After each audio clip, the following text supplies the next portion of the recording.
जुल्म में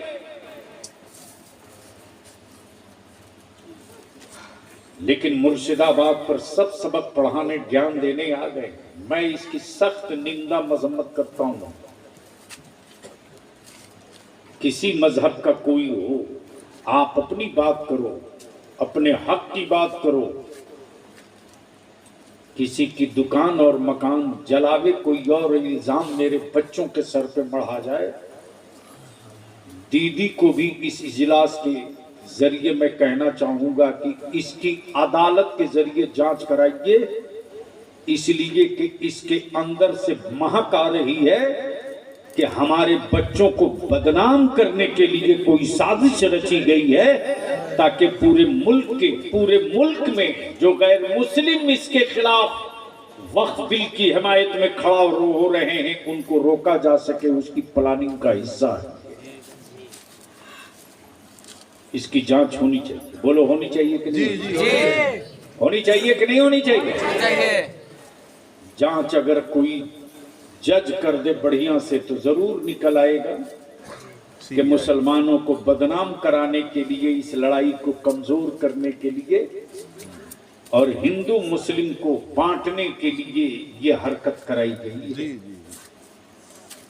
इसलिए मैं गुजारिश करूंगा, यूट्यूबर जितने हमारे बैठे हैं, विजुअल और शेयर बढ़ाने के लिए अल्लाह के वास्ते वो हेडिंग मत लगाओ। इससे तुम्हारा थोड़ा भला होगा, लेकिन नुकसान बहुत हो जाएगा तेरी मिल्लत का। तो थोड़ी देर गुफ्तगू कर दूं। जिस आयत करीमा की तिलावत किया है जी, दुरूद शरीफ पढ़ लेता हूं। अल्लाहुम्मा सल्ली अला सय्यिदी। इसको बंद कर दिया। आखिर इस्लाम से लोगों को तकलीफ क्यों है? तो एक मैंने बहुत तारीखी बात, जब ट्रेन हादसा हुआ तो बलियादी ने अपनी आंखों से देख लिया कि अल्लाह वाले मदद कैसे करते हैं। सुभान अल्लाह, सुभान अल्लाह। शर्त ये है कि वो अल्लाह वाला हो।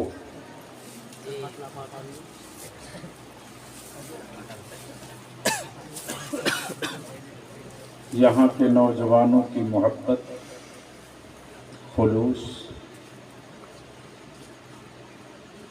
और मुस्तकिल तौर से लोग दुआएं करते रहे।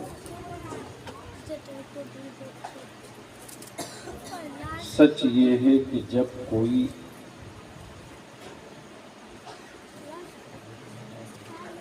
दीन का हो जाता है, मसलक का हो जाता है, अपनी मिल्लत का हो जाता है, तो मेरी कौम के लोग उसे अपना समझ लेते हैं। अल्हम्दुलिल्लाह, मशाइख की दुआएं, आप सबकी दुआएं, अगर मैं बयान करूं तो शायद वही एक गुफ्तगू हो जाए।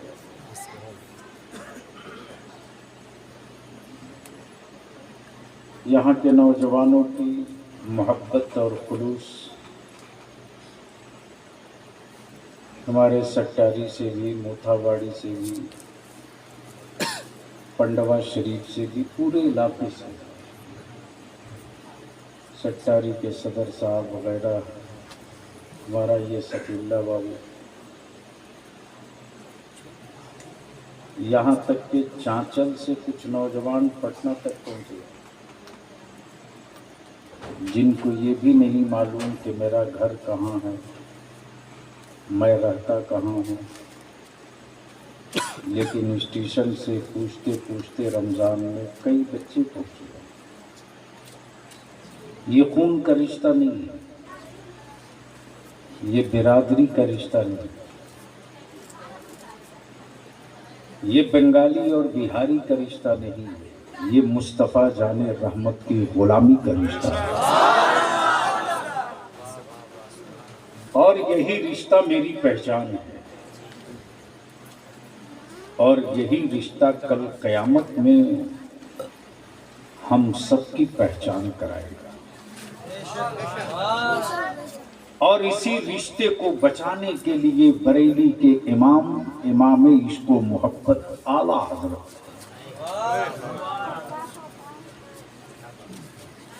बड़े प्यारे अंदाज में आका के नूर पर खतीब बंगाल हजरत मौलाना हसन जमा साहब यानी दिलों को छू जाने वाली, गर्चे मैं बंगला बहुत नहीं समझता,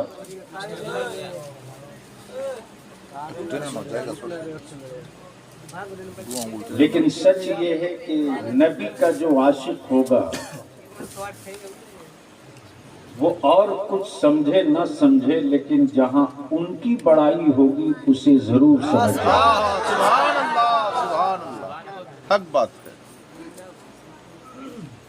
और अल्हम्दुलिल्लाह बड़े अच्छे अंदाज में ना तो तकरीर आपने समाप्त की। मेरी दुआ है रब्बे कायनात, ये कौन सा गांव है? बाबला दुलालगंज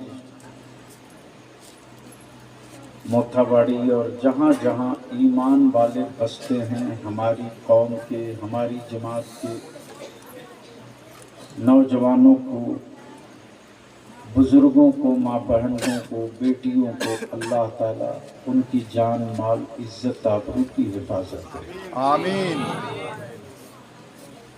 बलियावी की गुफ्तगू का 2-3 पार्ट होगा।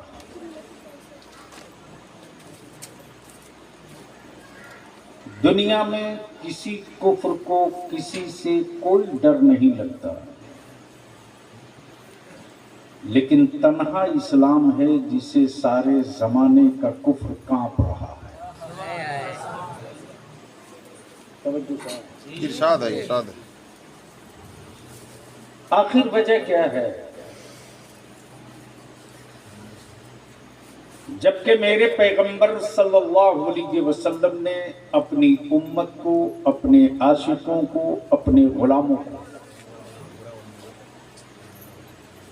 बदला लेने का कहीं भी तरबियत नहीं दी।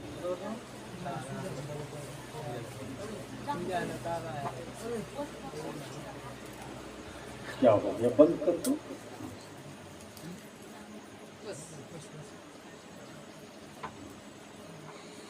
फिर भी पूरी दुनिया में एक तूफान है जिसको देखो उसी को इस्लाम से तकलीफ। जी। और इस्लाम तन्हा मजहब है जिसको किसी से कोई दिक्कत और तकलीफ नहीं। बेशक बेशक। आखिर तकलीफ की वजह क्या है? तो इसी भारत में जब किसी धर्म विशेष के लोगों ने उनकी आइडियोलॉजी, उनके संस्कार, उनके कर्तव्य और उनके बड़े बड़े मजहबी रहनुमाओं ने भारत के उन दबे कुचले दलित पिछड़े जंगलों बयाबान में रहने वाले गरीबों की बेटियों के बदन से कपड़े उतरवा दिए और ये कह करके कि कपड़ा पहनने का राइट तुमको नहीं है।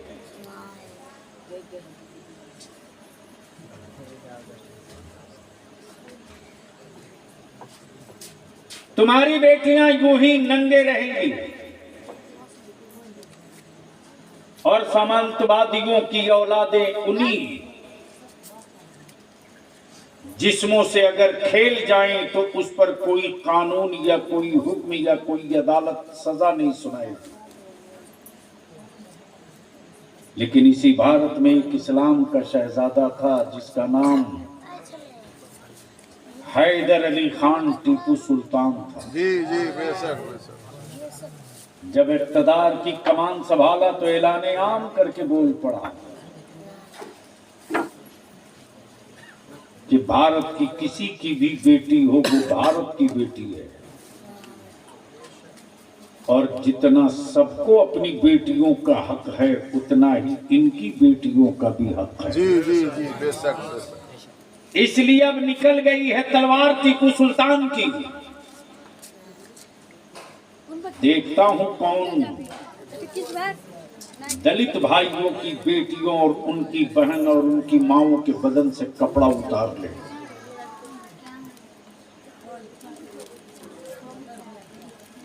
अरे क्या कर रहे हो? ए, पला।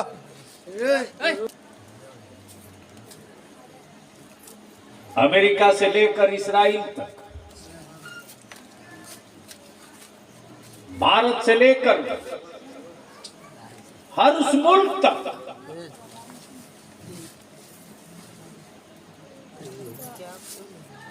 इस्लाम ने किसी की जमीन पर कब्जा नहीं किया। बावजूद उसके इस वक्त हमारी जमीनों पर हुकूमत डंडा मार के कब्जा करना चाह रही है। ये वक्फ की जमीन और जायदादें मुगलों की दी हुई खैरात नहीं है। जी बेशक। ये हमारी बनी हुई मस्जिदें और मस्जिदों के मीनारे हुकूमत के सिक्कों से नहीं बने हैं। यह हमारे करबला दरगाहें और ईदगाहें, इनमें हुकूमतों की कोई ईंट नहीं लगी है। जमीन मेरी, तामीर हमने की। जमीन मेरी, बनाए हम। और अगर कोई हुक्मरान ये सोचता है कि मुसलमान है कर ही क्या सकता है, तो बलियाबी आज से नहीं बरसों से चीख रहा है। बलियाबी को कमजोर बलियाबी की जमात के आलिमों ने किया।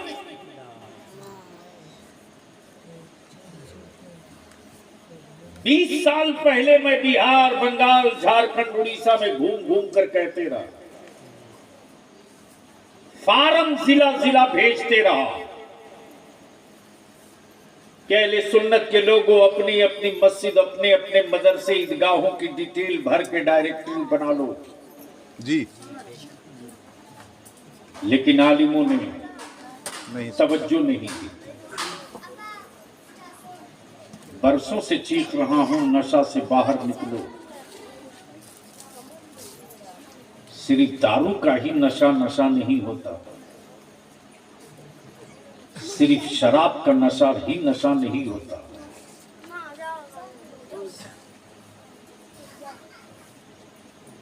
गफलत में अपनी नस्लों को छोड़कर जाना ये नशा से कम भी नहीं होता। वही किया। ए बेटा बैठ गया।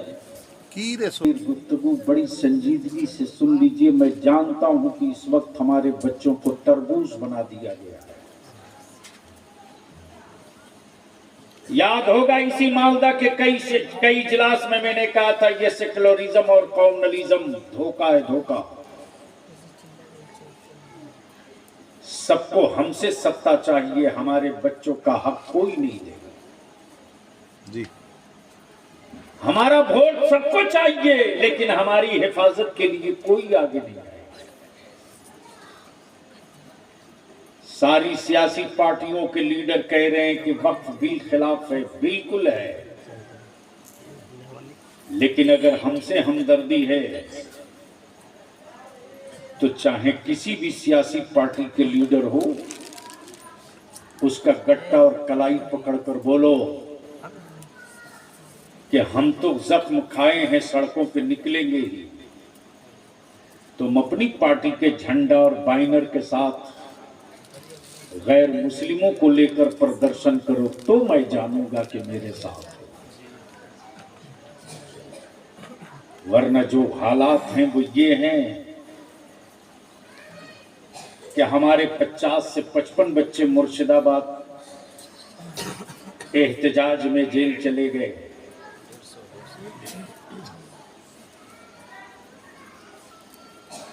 बेईमानों ने बदतमीजियां की।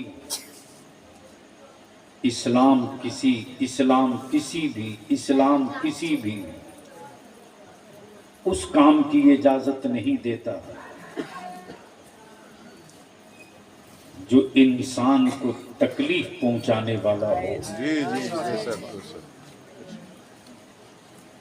अपनी लड़ाई को कमजोर मत होने दो। पार्टियों के पाले हुए गुंडे, ये भेजे हुए कुत्ते हैं, कुत्ते।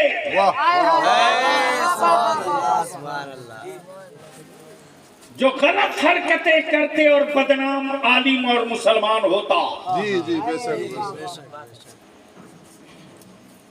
इसलिए कि दुनिया का कुफ्र मेरे पैगंबर की तारीख पढ़ करके तब मातम कर रहा है।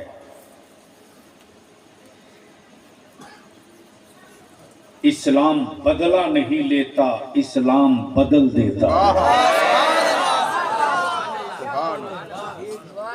इस्लाम बदला नहीं लेता, बदल देता। और आज कुफ्र उसी से डरा हुआ है। तब पूरी दुनिया में इस्लाम के खिलाफ एक प्रोपेगेंडा सेट कर दिया, नैरेटिव सेट। मुसलमान है जिहादी होगा, मुसलमान है जालिम होगा, मुसलमान है नफरती होगा, मुसलमान है लुटेरा होगा, मुसलमान है डकैत होगा, मुसलमान है कातिल होगा। बलियावी कहता कल के टूरो, जिस इस्लाम के पैगंबर ने जंग के मैदान में पकड़े हुए कैदियों के हाथों की रस्सियां बंधी हों और बंधी रस्सियों की दर्द के दर्द से कैदी चीख रहे हों, तो रहमत आलम फरमावे, मेरे सहाबा ये लोग क्यों दर्द से कराह रहे? ये कराहने की आवाज कहां से आ रही? आकाई रहमत के जानेसारों ने अर्ज की, या रसूलल्लाह, जो कैदी दुश्मन पकड़े गए हैं उनकी रस्सियां बंधी हैं हाथों में। उस बंधी हुई रस्सियों की गिरहें कुछ ज्यादा सख्त हैं, जिसकी वजह से ये चीख रहे हैं, कराह रहे हैं। रहमत आलम फरमाते, मेरे सहाबा, उनके हाथों की रस्सियां ढीली कर दो, इनके दर्द हमें बर्दाश्त नहीं होते। तेरा नबी दर्द देने के लिए नहीं आया है, तेरा नबी दर्द मिटाने के लिए। नारे तकबीर, नारे रिसालत, नारे हैदरी, गौस पाक का दामन, खाजा का हिंदुस्तान, मसला के आला हजरत, अजमत रसूलुल्लाह, अजमत मुस्तफा। दर्द तो हमने बर्दाश्त किए, जंग आजादी की लड़ाई का दर्द हमको मिला। भारत की तकसीम के बाद से मुस्तकिल दर्द अब तक हमको मिला। दर्द तो हम खाए हैं, लेकिन कभी भारत से गद्दारी नहीं की। जी जी बेशक बेशक बेशक। कभी हिंदुस्तान से गद्दारी नहीं। जब मुल्क में एक संविधान, एक कानून, जब एक आईन, एक संविधान, तो याद रखो हुक्मरानों, जो ईमान वाला शहादत का जाम पीकर अंग्रेजों को भगाना जानता है, वाह वाह, वो ख्वाजा का गुलाम भारत को बचाना भी जानता है। नारे तकबीर, नारे तकबीर। जख्म खाकर मुस्कुराते रहना, ये मेरे नबी की सुन्नत है। जख्म खाकर मुस्कुराते रहना, ये मेरे मुस्तफा की सुन्नत है। लेकिन बलियाबी तो परेशान है यार। फेसबुक व्हाट्सएप पे कुछ मुल्ले हमारी औलादों को तख्ते मश्क बनाना जानते, जिनको ये भी पता नहीं कि इस वक्त बिल कानून में क्या है।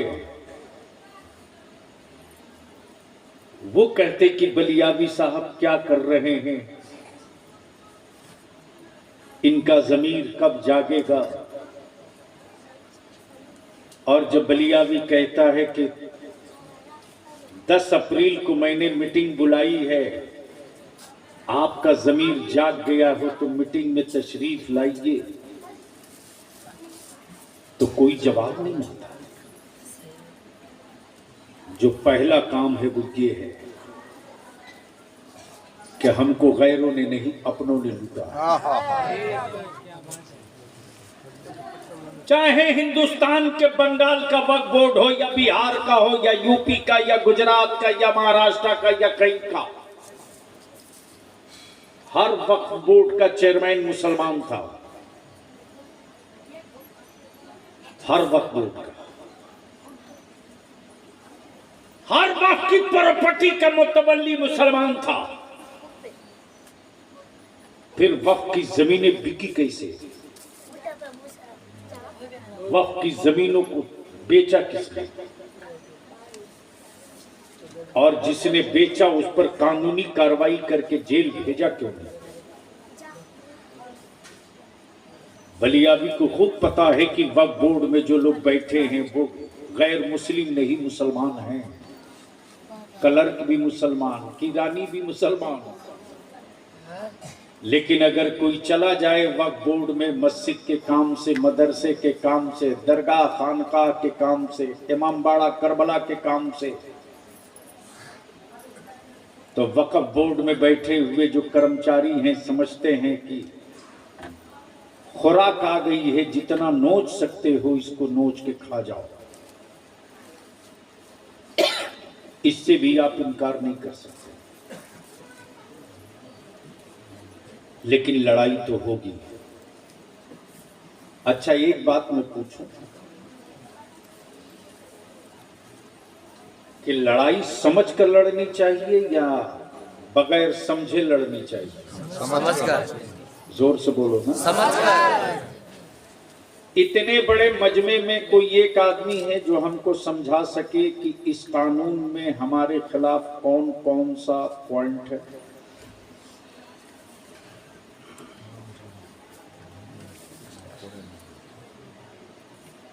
जीरो। लेकिन व्हाट्सएप और फेसबुक पर याद है ना, बरसों से मैं चिल्ला रहा हूं, मुसलमानों अपनी औलादों को संभालो। आज बरसों से चीख रहा बलियावी की व्हाट्सएप फेसबुक पर बगैर सोचे समझे, बगैर उसकी सच्चाई को जाने हुए शेयर करने वालों, मेरे अजीज बच्चों, तुम तो बर्बाद हो ही रहे हो। अपने माँ बाप, बूढ़े माँ बाप और घर और गांव को क्यों बर्बाद कर रहे हो? तुमने तो सोचा कि मैंने फला दोस्त को भेज दिया है, लेकिन शायद तुझे पता नहीं कि तेरे दोस्त के यहां जाने से पहले पहले उस तक पहुंच गया है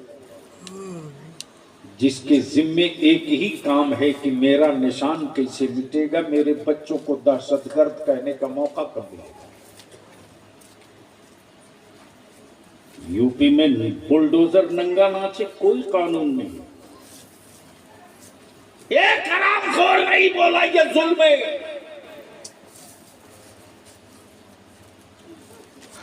लेकिन मुर्शिदाबाद पर सब सबक पढ़ाने, ज्ञान देने आ गए। मैं इसकी सख्त निंदा मजम्मत करता हूं। किसी मजहब का कोई हो, आप अपनी बात करो, अपने हक की बात करो। किसी की दुकान और मकान जलावे कोई और इल्जाम मेरे बच्चों के सर पे बढ़ा जाए। दीदी को भी इस इजलास के जरिए मैं कहना चाहूंगा कि इसकी अदालत के जरिए जांच कराइए, इसलिए कि इसके अंदर से महक आ रही है कि हमारे बच्चों को बदनाम करने के लिए कोई साजिश रची गई है ताकि पूरे मुल्क में जो गैर मुस्लिम इसके खिलाफ वक्फ बिल की हिमायत में खड़ा हो रहे हैं उनको रोका जा सके, उसकी प्लानिंग का हिस्सा है। इसकी जांच होनी चाहिए। बोलो होनी चाहिए कि नहीं? जी होनी चाहिए कि नहीं होनी चाहिए? चाहिए। जांच अगर कोई जज कर दे बढ़िया से तो जरूर निकल आएगा कि मुसलमानों को बदनाम कराने के लिए, इस लड़ाई को कमजोर करने के लिए और हिंदू मुस्लिम को बांटने के लिए ये हरकत कराई गई है। इसलिए मैं गुजारिश करूंगा यूट्यूबर जितने हमारे बैठे हैं,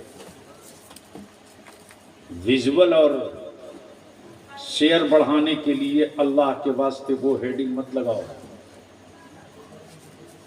इससे तुम्हारा थोड़ा भला होगा लेकिन नुकसान बहुत हो जाएगा तेरी मिल्लत का।